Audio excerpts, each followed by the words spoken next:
உங்களுக்கு பாலச்சந்தர் சார் மேல அப்படி என்ன சார் பற்று? நீங்க இப்ப எதார்த்தமா பேசுறப்ப கூட எடுத்தோனே இவன் பாலச்சந்தர்ன்னு வச்சுங்களேன் அப்படின்னீங்க. ம். உங்கள அறியாமயே அவர் உங்களுக்குள்ள ஊடுருவி இருக்காரு. எதனால? பாலச்சந்தர் வந்து அவர் கொடுத்த படங்கள் இருக்குல்ல, ம். வித்தியாசமான படங்கள் எல்லாமே.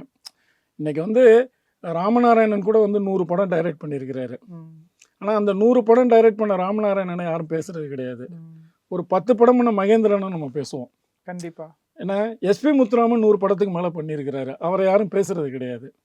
ஆனால் இன்னைக்கு பார்த்தீங்க அப்படின்னா அந்த அன்னைக்கு காலகட்டத்தில் வந்து இப்போ ஸ்ரீதர் எடுத்துக்கிட்டிங்கன்னா இன்னைக்கு வரைக்கும் பேசுவாங்க. அவர்லாம் 100 படம் டைரக்ட் பண்ணல. கண்டிப்பா. அந்த மாதிரி ஒரு வித்தியாசமாக கொடுக்கறது அப்படின்னு ஒன்று இருக்குல்ல. பாலச்சந்தர் வந்து முதல் படத்துலேருந்தே அந்த முத்திரையை வந்து ரொம்ப அழுத்தமாக பதிவு பண்ணிகிட்டே வந்தார். ம்.